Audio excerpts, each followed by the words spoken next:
오늘 우리 교회의 생일입니다.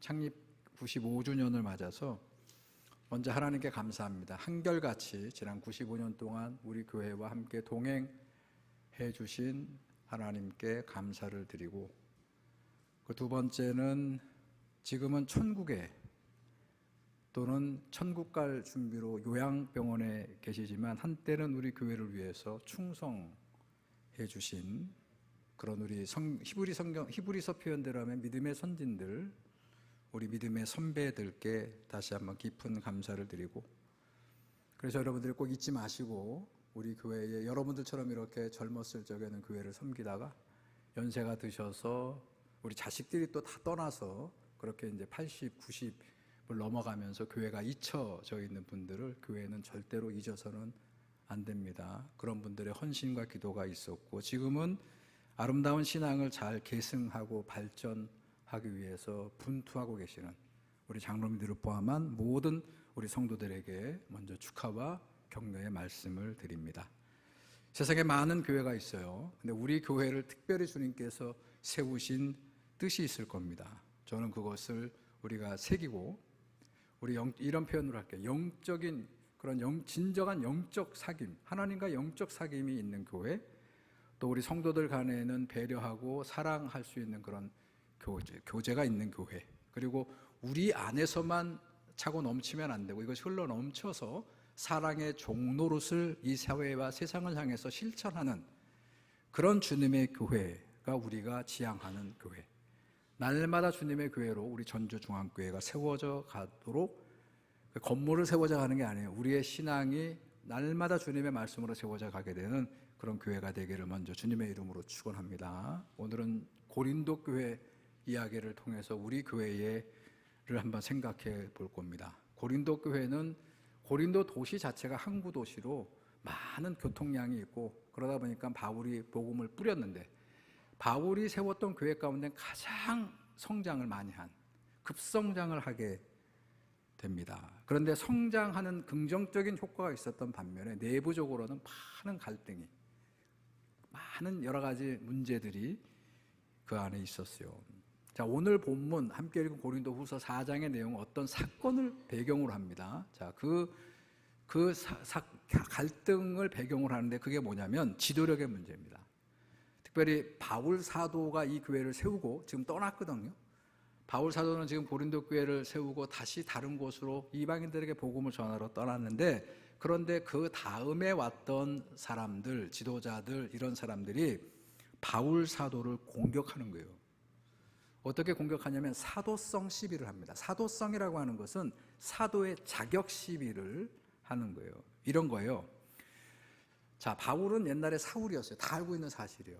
예수님을 한 번도 역사적인 예수를 만난 적이 없어요. 다른 베드로나 요한 사도 등등처럼 초대교회 사도들처럼 직접 예수님께 배운 적이 없어요. 직접 제자가 아니에요. 그런데 더더군다나 초대교회를 박해했던 자였다는 것을 공격하는 겁니다. 자, 그러면서 자신들은 지금 이 고린도 교회에 와서 바울 사도의 사도성을 공격하는 그들은 우리는 다 갖춰져 있다는 것이에요. 우리는 유대인 중에 유대인이고 유대교의 배경을 가지고 있고 할례를 받았고 율법을 가지고 있고, 그러면서 무슨 싸움을 하는 거냐면, 이제 올해 우리 성경 공부는 바울 서신으로 제가 공부를 할 겁니다. 그래서 바울 서신의 얘기는 전부 다 기득권 싸움이에요. 특별히 고린도 교회는 기득권 싸움을 하는 것이에요. 그러면서 저들은 자랑을 합니다. 나는 유대인이고 할례를 받았고 율법을 가지고 있고 이렇게 하나님의 선택된 백성이고, 그렇게 자기를 자랑하는 사람들에 대해서 소식을 듣고 바울이 지금 이 편지를 보내는 거예요. 자, 그 자기를 자랑하는 사람들, 자기를 자랑하는 교만으로 가득 차 있는 그런 사람들에게 사도 바울은 어떤 말씀으로 하냐면, 그들을 직접 공격하는 게 아닙니다. 나를 포함한 모든 교회의 성도들의 실조는 뭐냐면 질그릇이다, 이렇게 얘기해요. 질그릇. 여러분께 묻습니다. 질그릇 얘기 많이 듣죠? 질그릇은 어떤 그릇입니까? 자, 질그릇은 뭐를 얘기하는 걸까요? 자, 질그릇은 흙으로 빚어서 막 구워냈는데, 그러면 보통 그런 그릇들은 당시에는 잿물 같은, 양잿물 같은 거, 유기 같은 거, 이런 것들을 담가서 오랫동안 있으면서, 그러면 거기에 윤기가 생기고 내구성도 강해지고, 그런 그릇이에요. 당연히 비싸지죠. 그런데 가난한 사람들은 쓰지 못하니까 그런 거 없이 그냥 진흙을 빚어 구워 만들어 쓰는 그릇. 아무것도 뭔가 첨가되어 있는 게 없어요. 그러니까 약해요. 아주 깨지기 쉬워요. 조그마한 부딪힘에도 이빨이 나가고 깨지기 쉬운 그런 그릇이 바로 질그릇이에요. 소위 우리가 쓰는, 가난한 사람들이 쓰는, 집에서 아무렇게나 쓰다가 완전히 못 쓰게 되면 그냥 내다 버리는 막그릇을 질그릇이라고 성경은 얘기하는 것이죠. 자, 오늘 사도 바울은 자신을 포함한 모든 교회 공동체 안에 있는 성도들을 질그릇에 비유합니다. 우리는 다 그저 질그릇에 불과하다. 그런데 우리가 이렇게 뭐 자기 자랑할 것도 없고 아무것도 내세울 게 없는 질그릇에 불과한 우리가 의미가 있게 되는 것은 뭐냐면, 우리 안에 뭐가, 그 그릇 안에 뭐가 담겨 있다는 것이요. 뭐가 담겨 있다는 얘기요? 보물이 담겨 있다는 것이요. 자, 오늘 본문의 7절을 보시기 바랍니다. 자, 시작이 이렇게 되어 있죠. 우리가 뭐를 가졌다고요? 이 질그릇에? 예, 보배를 가졌다. 그 보배가 바울 사도가 얘기하는 그리스도 예수라는 것이요. 우리는 다 쉽게 깨질 수밖에 없는 질그릇에 불과한 존재지만, 우리 안에, 그건 개인일 수도 있고 개인들이 모여있는, 성도들이 모여있는 고린도 교회 공동체를 얘기할 것이요.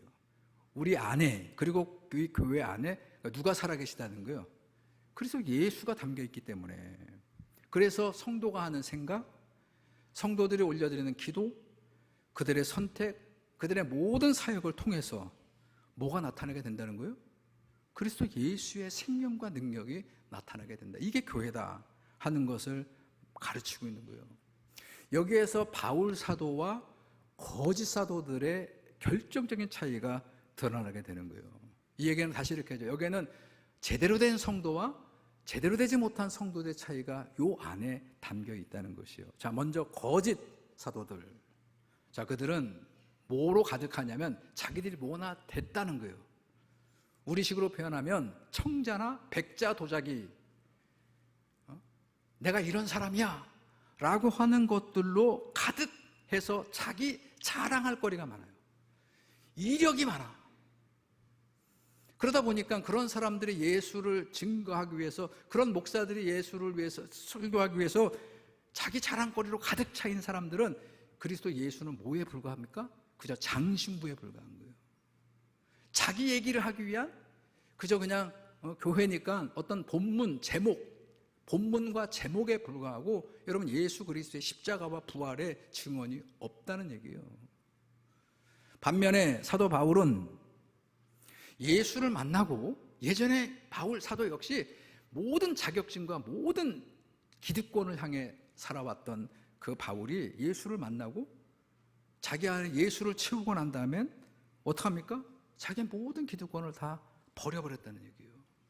이제 사도 바울은 나 자신을 드러내는 것이 아니고 내 안에 계신 예수 그리스도가 아니면은 아무것도 하지 않겠다고. 내 안에 계신 예수 그리스도를 증언하는 그분의 뜻을 따라 가지 않는 것은 아무것도 쓸모없는 것이라는 그런 생각으로 가득 차여서, 그래서 그는 예수 그리스도의 복음의 사역이라면 자기 생명을 걸고 하는 것이에요. 자기를 드러내기 위해서 생명을 걸고 사람들이 달려간다면, 이 사도성을, 기득권을 가지려고 한다면 사도 바울은 그런 거 다 없고 오직 누구를 드러내기 위해서요? 그리스도 예수만을 드러내기 위해서 모든 걸 걸고. 그러니까 이렇게 지금 뭐지요? 고린도 교회처럼 자기가 개척했는데 급성장을 하면 떠나요, 안 떠나요? 거기서 목회하고 편하고 대접받고 그러고 살아야 되는데, 바울은 그런 거 관계없이 어느 정도 갖춰지면 떠나는 거예요. 그러면서 바울은 그리스도 예수의 어떤 사역을 감당하고 있었다, 이런 거죠. 여러분, 저는 오늘 우리 교회의 창립 기념주일을 맞이해서 우리 한국 교회 역사 이야기를 좀 하고자 합니다. 우리 감리교 신학대학에서 지금은 은퇴를 했던 우리 한국 교회사의 우리 교수 가운데, 저희 한신에도 우리 한국 교회사들이, 저는 신학교 다닐 때 이분 책으로 공부를 많이 배웠어요. 이덕주 교수님, 그 형이 이현주 목사예요. 감리교회 글을 잘 쓰는 이현주 목사, 지발이요. 여기는 우리 교단과도 연관이 있습니다. 그 그 누나죠, 누나. 누나가 우리 교단의 이정희 장로예요. 이정희 장로님은 지금 육순종 목사님이 목회하는 성북교회에 우리 김재준 목사님의 그 며느리예요, 며느리. 자, 그렇게 어떻게 연결이 되는데, 어쨌든 그 이덕주 교수가 쓴 한국교회 처음 이야기에 보게 되면 여러 초대교회를 세워가는 한국교회 이야기들이 담겨 있는데, 역사 얘기죠. 그 중에 한 토막을 소개합니다. 1895년 서울 관작골, 지금의 종로의 종로, 이 종로 근교에는 백정마을들이 있었대요. 양반집, 기생집, 뭐 술집, 뭐 이런 데다가 고기를 대주는 백정들의 마을에, 자, 당시에 반상의 서열이 엄격했던 그 시절에 박성춘이라는 백정이 거기에 살고 있었는데, 그 가족이 전염병에 걸린 거예요. 다 죽어갑니다. 특별히 이 박성춘 아버지가 가장 열병이 심해서 사경을 헤매고 있는데, 그 아들이 봉출입니다. 박봉출이. 근데 이 친구는 학교를 못 다니니까, 백정의 아들이니까 사람 대접을 못 받는데, 당시에 미국 장로교회가 파송한 사무엘 무어라고 하는 파란 눈의 선교사가 그 종로 근교에다가, 거기 막 기생집도 많고 이런 그 근처에다가 교회를 세운 거예요. 그리고 그 교회에서 낮이 되면 학교 가지 못하는 가난한 집, 백정집, 또 기생집 자식들을 불러다가 교육을 시키는 학당이 있었습니다. 거기에 봉출이가 다니고 있었어요. 근데 어디 결석을 한 겁니다. 그러니까 이 무어 선교사님이 묻는 거죠. 봉출이는 왜 안 왔냐고. 그때 친구들이 뭐라고 그래요? 걔네 지금 병 걸려가지고 다 죽게 생겼다고.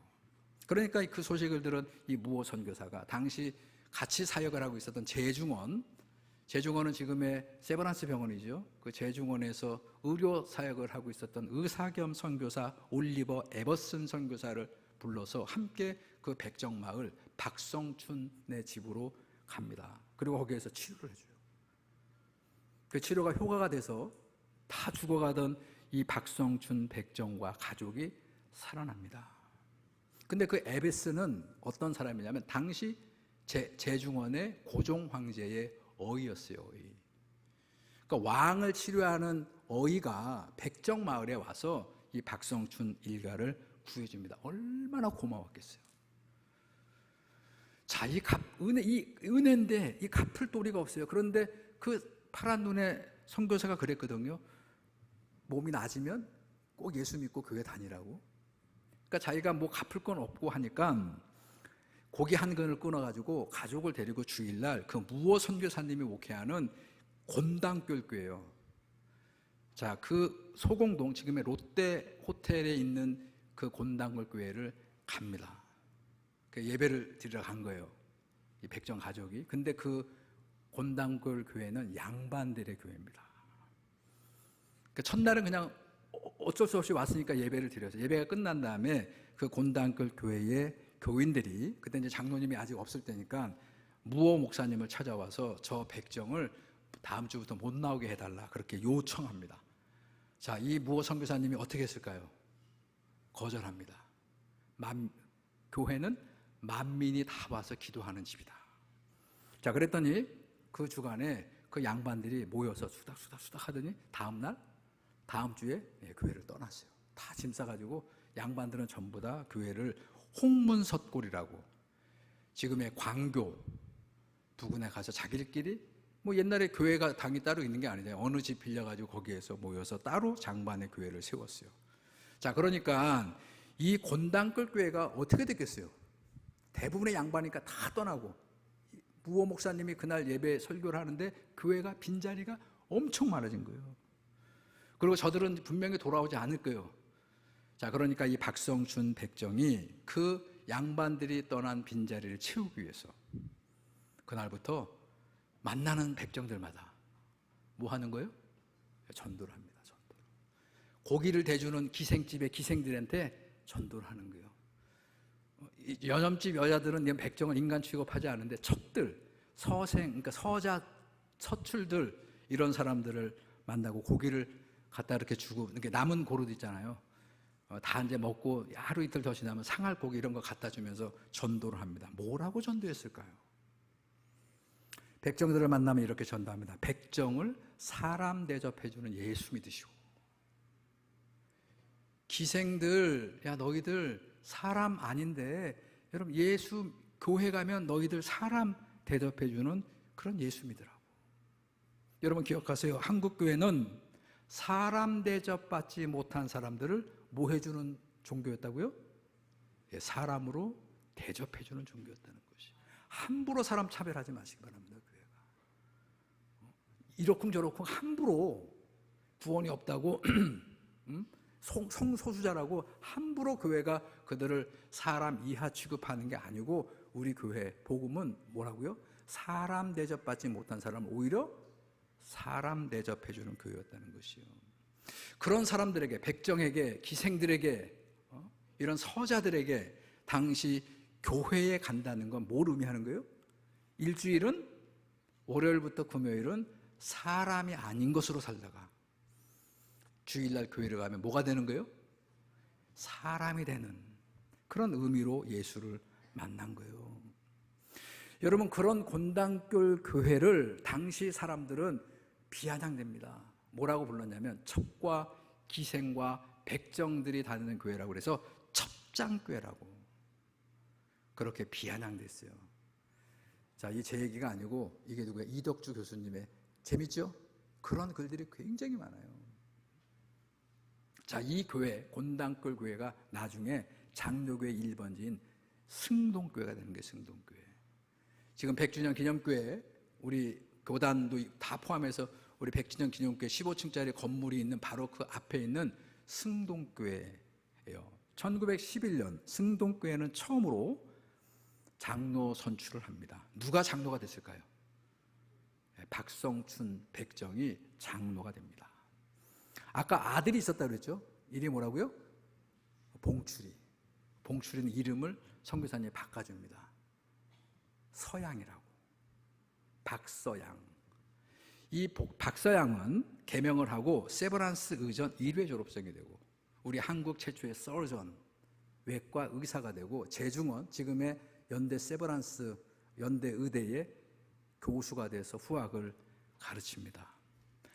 나중에 나라가 이제 완전히 일본에게 먹혀서 더 이상 희망이 없다고 판단된 이 박서양 장로는 가족을 다 데리고 북간도로 가서 거기에서 구세의원이라는, 그러니까 예수 구세주 의원을 개업하고 거기에서 독립군 치료해주고 독립군에게 돈번을 투자하면서 그렇게 독립운동을 하게 됐다. 뭐 이런 이야기로까지만 제가 설명드릴게요. 자, 박성춘 백정에게 복음은 뭐예요? 새로운 신분을 얻는 거예요. 박성춘 그 백정이 교회를 나가면서 새로운 세계를 눈뜨게 해준 거예요. 확신이 있는 거예요. 자기가 인간 아니었을 때 자기를 찾아와 주었던 그 선교사, 그 파란 눈의 두 선교사는 그들이 어이였다는 걸 알고 더 깜짝 놀라는 거예요. 근데 그들이 어이로 찾아온 게 아니고 자기들은 질그릇에 불과하다는 거예요. 그게 예수를 만난 사람들의 본질이라고 하는 것을 알았기 때문에 너무나 그 선교사가 감사했고, 백정의 자식은 백정이라고 해서 놀아주지도 않는데 자기 자식을 데려다가 교육을 시켜주었던, 어디가 고맙고 감사한 거예요? 교회가. 그 교회를 통해서 예수를 제대로 만나게 된 거예요. 오늘 저는 이 이야기를 통해서 오늘 본문을 다시 한번 봅니다. 오늘 본문의 8절과 9절을 보시면 바울 사도는 자기들 자랑으로 가득 차 있는 사람들에게 공격이 아니라 오히려 그들 앞에서 자기를 포함한 제대로 된 교회의 모습은 이런 거라는 거예요. 우리가 비록 보잘것없는 질그릇에 불과하지만 어떤 상황에도 깨지지 않는다. 어떤 경우에도 무너지지 않는다. 그 얘기를 합니다. 자, 8절과 9절 읽어드립니다. 우리가, 이건 교인들이에요.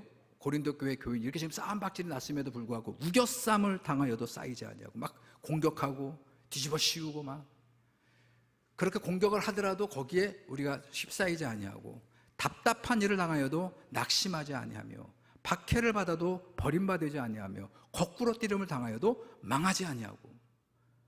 잘나서 아니라는 거예요. 그 다음 얘기를 합니다.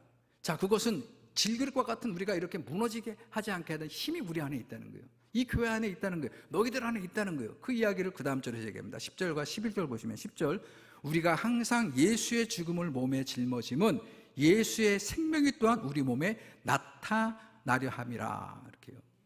여러분, 성도는 예수의 죽음을 몸에 짊어지고 사는 사람들이에요. 이 얘기 다시 표현하면 십자가예요, 십자가. 그리스도 예수가 십자가에서 죽임당한 것처럼 그 십자가의 죽음이 항상 성도와 교회 안에 남아 있을 때 다시 예수의 생명이, 부활의 생명이 우리를 통해서 드러나게 된다. 여러분 11절도 똑같은 얘기죠. 우리 살아있는 자가 항상 예수를 위하여 죽음에 넘겨지면, 우리는 살아있는 자지만 언제라도 예수의 십자가를 위해서 뭐죠? 자기 스스로가 다 내려놓게 되는 길은 오히려 그 길이 예수의 생명이 또한 우리의 육체를, 죽을 육체에서 드러나게 하기 위함이다. 여러분, 제가 다시 한번 세례 얘기할게요. 세례는, 성도의 세례는 물세례가 됐던 말씀과 성령 세례가 됐던, 그거는 뭐냐면 진리를 것 같은 나는 예수 그리스도의 십자가와 함께 죽고 다시 물 밖으로 나올 때, 다시 우리가 말씀을 들을 때는, 이 오늘도 말씀을 들으면서 우리는 그리스도 예수와 함께 내 옛사람은 죽는 거예요, 죽는 거. 그러다가 다시 말씀으로 채워서 우리가 저 교회 문 밖을 나가서 우리의 삶의 현장으로 나가서는 다시 내 안에 부활하신 예수 그리스도의 생명과 함께 우리의 삶의 자리에서 우리의 존재를 드러내는 것, 그게 바로 성령 세례로 살아가는 성도와 교회의 본질적 모습이라는 것이요. 그래서 박성춘 백정은 예수를 만나고 장로가 되고 난 다음부터 어떻게 되는 거예요? 양반들이 흉내낼 수 없는 정말로 훌륭한 장로가 되고, 나중에 이 박성춘 장로는, 그 책 읽어보세요. 백정과 기생과 첩들의 인권을 위해서 개혁가가 됩니다. 그 승동교회가 그 일을 하는 거예요. 선교사들을 도와서 백정들의 신분이 면천되어지는 그런 역할을 바로 그분이 하게 됩니다. 여러분, 그 아들을 뭐로 키워냈다고요? 결국은 박서양, 서전, 교수, 그 의사와 교수로 키워낸 거예요. 너 잘 되라고, 너 백정의 자식으로 태어나서 인간답지 않게 살았는데 너 공부 열심히 해가지고 그래서 의사 되고 교수 되고 너 자식들하고 잘 먹고 잘 살라고 가르치지 않고, 그 교수가 되고 의사가 돼서 어떻게 했다고요? 나라가 풍정등화에 있고 그 나라의 독립을 위해서 싸우겠다고 독립군들을 생각하면서 자기의 보장된 삶을 내려놓고 어디로 가는 거예요? 그 한대 북간도로 건너가서, 그래서 나라의 독립을 위해서 그 자식을 살아가게 했던 그 부모의 교육, 그게 바로 예수 믿는 믿음 안에 있었다는 것이요. 여러분 기억하세요. 우리가 하나님을 믿고 또 날마다 예배를 통해서, 말씀을 통해서 우리가 신앙의 무장을 하는 것은 내 속에 잠재해 있는 그리스도 예수의 능력을 필요할 때마다 드러나기 위함이에요. 말씀으로 무장하지 않고 아무것도 하지 않으면 내 안에 계신 그리스도 예수가 정말로 적절하게 드러나야 할 때 역작용을 못하는 거예요. 그리고 왜 우리가 말씀을 통해서 자꾸 우리를 무장하고 영적으로 자꾸 우리를 깨우쳐야 되냐면, 이게 안 되면 틈만 나면 자기 자랑, 틈만 나면 자기 권세, 자기의 역량과 능력을 보이려고 하는 그쪽으로 자꾸 인간은 가게 돼 있어요. 그거를 다시 붙잡아서 뭐를 향해서요? 그리스도의 생명과 그리스도의 권능을 드러내기 위해서 우리는 주님을 만나야 되는 거예요. 여러분 기억하세요. 하나님은 우리의 도움이세요. 우리가 그냥 나와주는 게 아니란 말이야. 하나님이 우리의 도움이시지 우리가 하나님의 도움이 될 수 없어요. 하나님이 우리의 힘이시지 우리는 하나님의 힘이 아니에요. 우리는 그분의 피조물에 불과해요. 단 우리 안에서 그분의 생명과 능력이 드러나게 하기 위해서. 여러분 가끔 이렇게 결석한 분들, 어디 와야 되는데 안 오는 분들, 이렇게 전화신방으로 바빠서 못 왔다고 그러는데, 여러분 정말로 바쁘다면 더더욱이 주님 앞에 나와서, 그렇게 교회를 못 올 만큼 바쁘다면 중요한 일을 하는 거 아니겠습니까? 그러면 그 중요한 일을 할 때에 내 안에 있는 하나님의 능력이 그 일을 성공적으로 이루어갈 수 있게 하기 위해서 더더욱이 주님께 나와서 내 능력이 큽니까? 내 안에 계신 주님의 능력이 큽니까? 비교할 수 있는 주님의 능력이 그 일을 이루어 가시도록. 여러분, 정말로 제가 내일도 우리 기도회에 여러분들을 초청합니다. 뭐 오고 안 오고는 여러분들의 몫이지만 와서 왜 기도해야 되느냐. 이 한 달 동안 특히 우리 교회, 지금 우리 교회가 정말로 우리 안에 계신, 이 교회 안에 계시는 주님의 능력이 폭발할 때, 그럴 때 이 교회의 이 답보 상태에 있는 이 문제가 해결되어지지. 그거를 위해서 여러분들이 함께 와서 기도하셔야 된다. 여러분, 저는 성경을 보면 자기를 비워내고 부정하지 않으면서 예수와 함께 살아갈 길은 없다는 것을 여러분들이 깨달았으면 좋겠어요. 나의 부족함과 연약함을 인정하지 못하면 예수의 생명, 이 조회라고 하거든요. 헬라어 조회, 예수 그리스도의 부활의 능력이 나타날 수가 없습니다. 하나님의 능력은 우리의 연약함, 우리가 연약함을 써서 고백할 때 그게 우연을 통해서든지 기적을 통해서든지 우리를 통해 나타날 수 있게 된다. 그러기 위해서 우리는, 성도들은, 또 우리 교회는 교만을 내려놓고 스스로 질그릇임을 고백하는 그런 자리로 내려가야 된다. 우리가 내려가면, 우리가 겸손하게 내려가면 우리 교회를 통해서 하나님의 놀라운 능력이 드디어 빛을 발하고 역사하게 될 수 있기 때문이다. 이 믿음이 이 창립 기념주의를 맞이하는 우리들 가운데 있게 되기를 다시 한번 주의 이름으로 축원합니다. 딱따구리가 있었어요. 아침에 일어나면 따따따따따 하고 나무를 쪼갭니다. 하루 종일 쪼갭니다. 그러나 그게 뭐 얼마나 패이겠습니까? 자, 그날도 여느 날과 다름없이 딱따구리가 아침부터 일어나 따따따따 하고 나무를 쪼개고 있었습니다. 근데 갑자기 마른 벼락이 따당 치더니 거기에 벼락이 맞아가지고 그 딱따구리가 아래서 치고 있던 나무가 정확하게 반으로 쫙 갈라져 버린 거예요. 근데 마른 벼락이 거기에 맞았다는 것을 모르는 그 숲속에 다른 동물들이 놀래가지고 딱따구리를 찾아와서 묻습니다. 딱따구리야, 너 무슨 힘이 있어가지고 한 방에 아침부터 하더니 이 나무를, 이 큰 나무를 반으로 쩍 쪼갤 수 있었니? 라고 묻습니다. 자, 그때 딱따구리가 뭐라고 대답했을까요? 자, 이게 보통은 뭐라니까, 그 말이야, 내가 말이야. 되게 목사들이 그런 거 잘해요. 자기 능력이라고. 딱따구리 이렇게 얘기합니다. 나는 그저 아침부터 내가 할 일을 했을 뿐인데 머리를 긁적이는 거예요. 여러분, 사람들은 이런 사건들을 우연이라고 합니다. 교회는 그런 사건들을 하나님의 기적이라고 합니다. 여러분, 그게 우연이든 기적이든 그건 중요치가 않아요. 중요한 건 내가 해야 할 일, 교회가 해야 할 일. 아니, 내 상황을 얘기하지 말고, 내 상황이 그렇다 하더라도 내가 성도로서 교회가 어려운 상황, 이거 얘기하지 말고, 그런 상황임에도 불구하고 교회가 마땅히 해야 할 일을 꾸준히 하고 있을 때, 그때 마른 벼락이 치든 천둥 번개가 치든 하나님의 기적이 거기에 나타날 수 있다는 것이요.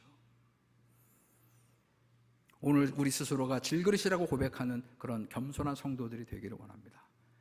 자, 우리가 질그릇이라고 고백하는 가운데 백정에서 승동교회의 훌륭한 장로가 되는 박성춘 장로와 같은 그런 우리 신실한 일꾼이 되는 거예요. 여러분, 자기 일을 열심히 하다가 하나님의 기적 아니면 우연과 같은 그런 일을 경험하게 되는 이 딱따구리 같이, 우리들도 그저 겸손한 마음을 가지고 우리가 해야 할 일, 여러분들이 부름받은 직분으로 감당해야 될 일, 사람들이 보기 때문이 아닌 진짜 하나님 앞에 드러내기 위한 그런 모습으로 내 안에 보물이 발견되어지기를, 그리스도 예수가 나를 통해서 이 세상의 모든 곳에 드러나게 되는 그런 사역을 위해서 여러분 한 분 한 분이 다시 이 말씀으로 무장하시고, 그런 우리 성도들이 모여서 우리 전주중앙교회가 우리 교회 안에 모시고 있는 이 보물이, 그리스도 예수의 생명의 능력이 이 험한 세상, 이 악으로 난무하고 지금 무엇이 선이고 무엇이 악인가가 분별할 수 없는 이 혼탁한 세상에서 우리 교회를 빛의 교회로, 주님의 교회로 세워가는 능력이 될 것이요. 이 믿음을 향해서 무장하시고 이 믿음을 향해서 뚜벅뚜벅 우리의 걸음을 걸어가는 우리 모든 주의 성도들이 되기를 주님의 이름으로 축원합니다. 하나님, 오늘 우리 교회 창립 기념주의를 허락하시고 95년 결코 짧지 않은 그 역사 속에 우리가 인지하든 우리가 인지하지 못하던 항상 우리 곁에서 우리와 함께 동행해 주셨던 우리 주님의 은혜를 감사하며 우리 믿음의 선배들의 신앙을 잘 계승 발전하며 자만과 교만을 내려놓고 스스로 질그리심을 고백하며 내 안에 보물 그리스도 예수의 능력이 우리를 통해서 우리 전주중앙교회 드러나는 교회, 하나님의 영광을 나타내는 그런 우리 전주중앙교회가 앞으로 계속 역사로 나아갈 수 있도록 주님 우리와 함께하여 주시옵소서. 예수님의 이름으로 기도드렸습니다. 아멘.